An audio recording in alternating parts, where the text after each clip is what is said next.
Hello दोस्तों, movies bull में आपका एक बार फिर से स्वागत है। आज के शो में हम जिस फिल्म के बारे में बात करने वाले हैं उसका नाम है सिनर्स। यह एक अमेरिकन हॉरर फिल्म है और 2025 में आई यह फिल्म इस साल की वन ऑफ द बेस्ट फिल्मों में से एक है। IMDb पे इस फिल्म को मिले हैं 7.5 स्टार्स आउट ऑफ 10। तो आज की वीडियो में हम इसी फिल्म की कहानी की बात करेंगे। तो बिना वक्त गवाए शुरू करते हैं इस फिल्म की कहानी को। फिल्म की स्टार्टिंग की इंट्रोडक्शन में हमें बताया जाता है कि लेजेंड्स के मुताबिक हमारी दुनिया में कुछ ऐसे लोग हुआ करते थे जो इतना पवित्र संगीत बनाते थे कि यह संगीत किसी भी दुनिया की आत्माओं से कनेक्ट कर सकता था, जिनकी मदद से दौलत, शोहरत या कुछ भी हासिल किया जा सकता था। लेकिन इसके साथ साथ यह संगीत बुरी आत्माओं को भी आकर्षित कर सकता था और पुराने समय से ऐसे ही लोगों को फियर पीपल जैसे अलग नामों से बुलाया जाता था। अब इस इंट्रो के बाद हम सैमी नाम के एक यंग आदमी को देखते हैं जो बुरी तरह से घायल था और एक टूटा हुआ गिटार हाथ में लिए चर्च के अंदर जाता है। चर्च के लोग सैमी की ये हालत देख परेशान हो जाते हैं और चर्च का पास्टर उसके लिए प्रार्थना करने लगता है। पास्टर सैमी से संगीत को छोड़ने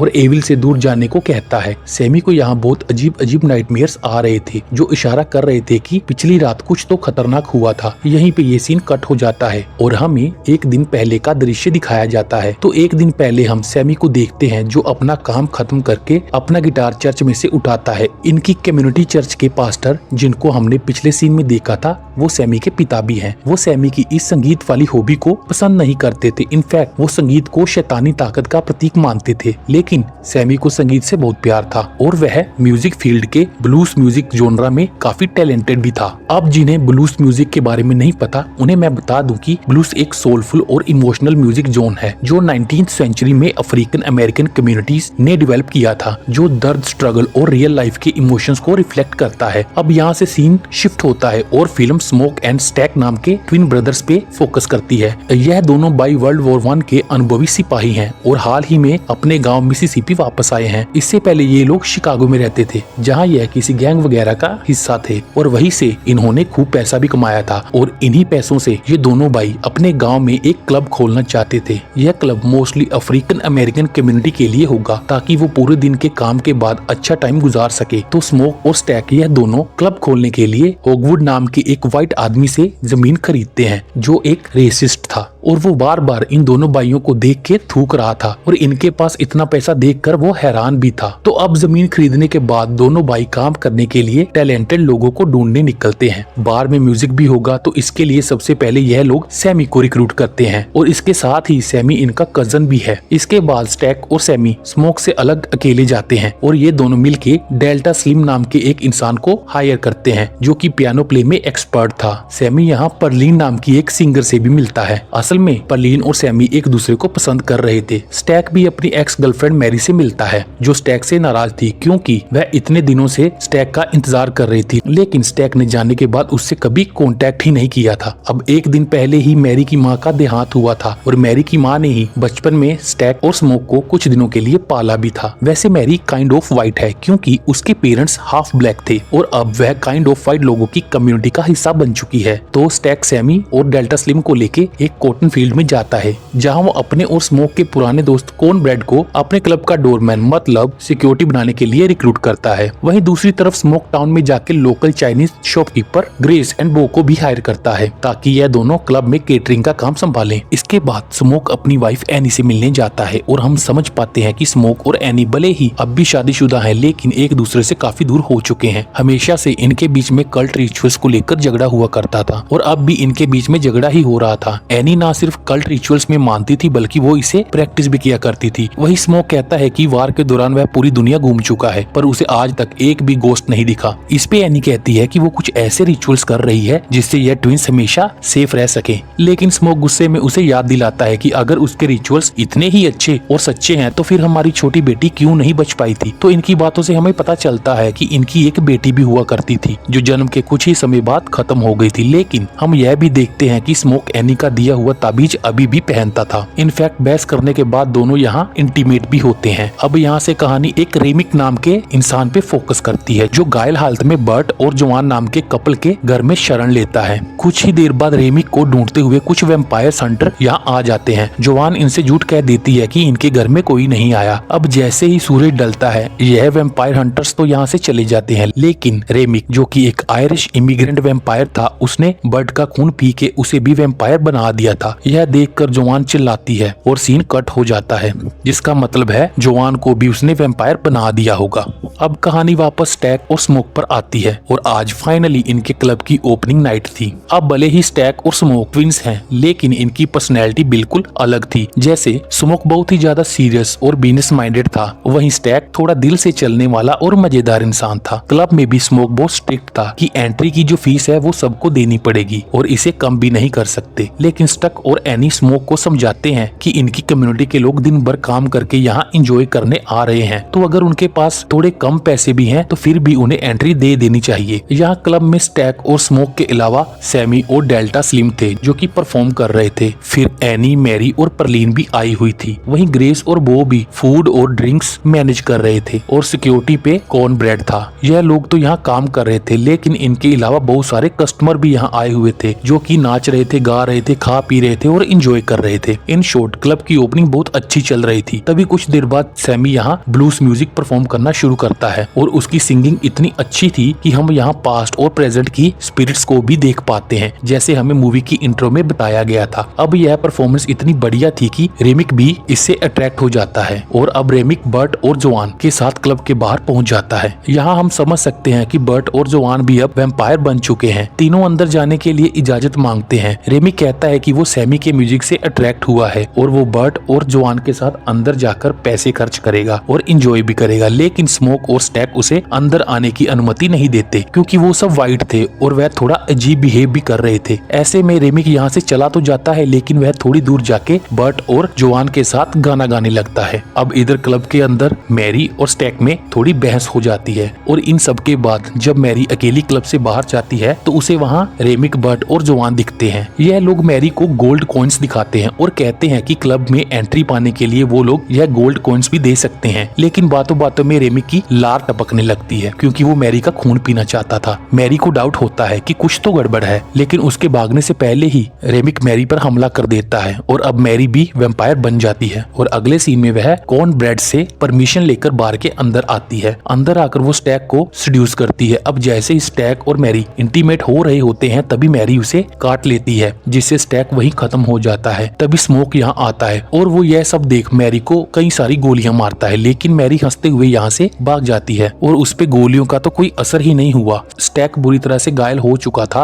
और वो मरने वाला था। स्टैक को देख के स्मोक बहुत इमोशनल हो जाता है और सबको बाहर जाने के लिए कहता है। एनी तुरंत समझ जाती है कि यह वैम्पायर का काम है। स्मोक एनी की बात को मानना तो नहीं चाहता था, लेकिन उसने अपनी आंखों से जो देखा था वो उसे जुठला भी नहीं सकता था। इस सब के बीच सिक्योरिटी वाला कॉर्न ब्रेड पेशाब करने जाता है, मगर रेमिक वहाँ उस पे हमला करके उसे भी वैम्पायर बना देता है। अब इसकी थोड़ी देर बाद कॉर्न ब्रेड क्लब के बाहर आता है और अंदर आने की परमिशन मांगता है। एनी तुरंत पॉइंट आउट करती है कि वैम्पायर्स बिना परमिशन के घर के अंदर नहीं आ सकते, क्योंकि कॉर्न ब्रेड परमिशन मांग रहा है तो इसका मतलब है कि वो अब वैम्पायर बन चुका है। कॉर्न ब्रेड यहाँ बात को बदलते हुए कहता है कि वो उसे आज के काम के पैसे दे दें, और जैसे ही स्मोक उसे पैसे देने के लिए हाथ बढ़ाता है, कॉर्न ब्रेड उसे काटने की कोशिश करता है, लेकिन स्मोक बचते हुए उल्टा कॉर्न ब्रेड पे ही हमला कर देता है। कॉर्न ब्रेड गोली खाने के बाद भी नाच रहा था। इसी बीच स्टैक, जो कि मर चुका था, वो भी वैम्पायर बनकर वापस उठ जाता है, लेकिन इससे पहले कि वो किसी पर हमला करता, एनी उसके ऊपर पिकल्ड गार्लिक जूस फेंक देती है, जिससे वह अजीब तरह से जलता है और भाग जाता है। अब एनी यहाँ सबको समझाती है कि सिर्फ सिल्वर या वुडन स्टेक से ही वैम्पायर्स को मारा जा सकता है, लेकिन गार्लिक से उनको सिर्फ दूर भगाया जा सकता है। इनफैक्ट बिना इनवाइट के कोई भी वैम्पायर किसी भी बिल्डिंग में एंटर नहीं हो सकता। यहाँ एनी स्मोक को प्रोटेक्ट करने के लिए एक ताबीज भी देती है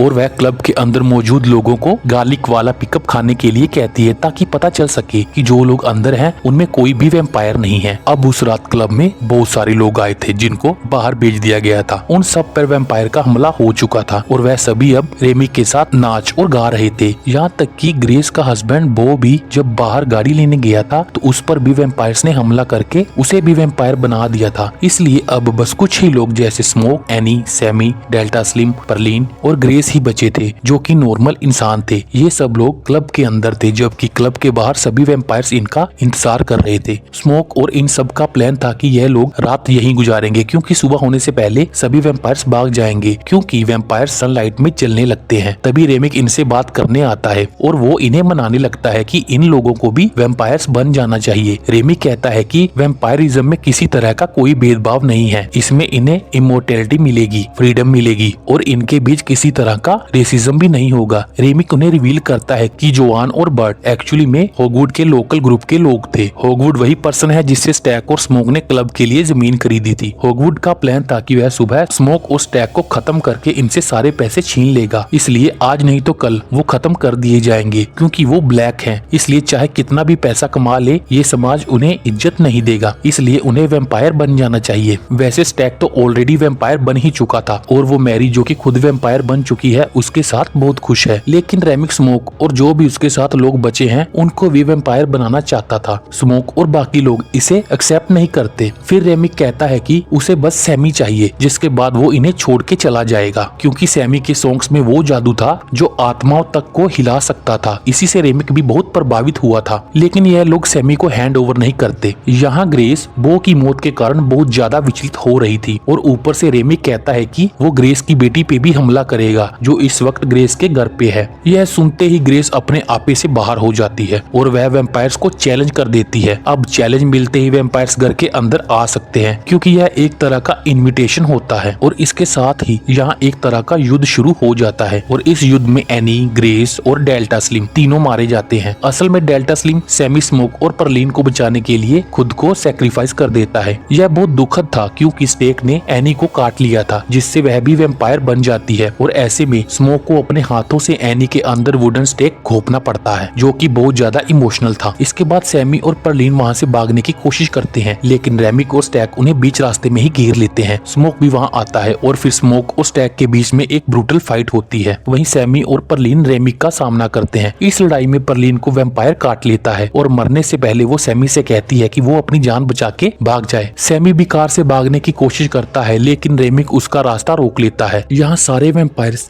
रेमिक के साथ सैमी का रास्ता रोके खड़े थे और वो सैमी को खत्म ही करने वाले थे। तभी सैमी अपनी गिटार उठा के रेमिक के सर पर तोड़ देता है और सैमी की गिटार में एक सिल्वर प्लेट थी जो कि रेमिक के सर में धंस जाती है। इससे रेमिक मरता तो नहीं लेकिन उसे दर्द बहुत होता है। इसके साथ ही हम बाकी कन्वर्टेड वैम्पायर्स को भी दर्द से कराहते हुए देखते हैं जैसे कि वो सभी रेमिक के साथ कनेक्टेड हों। तभी स्मोक वहां आ जाता है और वुडन स्टेक से रेमिक को पूरी तरह से खत्म कर देता है। इसके कुछ देर बाद सूर्य निकलने लगता है और सारे वैम्पायर्स जलकर खत्म हो जाते हैं। स्मोक सैमी को जल्दी से यहाँ से भाग जाने के लिए कहता है क्योंकि सुबह होते ही यहाँ हॉगवुड और उसके लोग आने वाले थे। सैमी भागता है और ठीक थोड़ी देर बाद हॉगवुड अपने लोगों के साथ यहाँ आ जाता है। स्मोक यहाँ अकेले ही उनसे भिड़ जाता है और सबको मार गिराता है। इस लड़ाई में वह खुद भी बुरी तरह से जख्मी हो जाता है और अपनी आखिरी सांसों में उसे एनी और अपनी बेटी का एक प्यारा सा विजन दिखता है और लड़ाई में घायल होने की वजह से वो खत्म हो जाता है। वहीं सैमी अपने फादर के चर्च में लौट जाता है।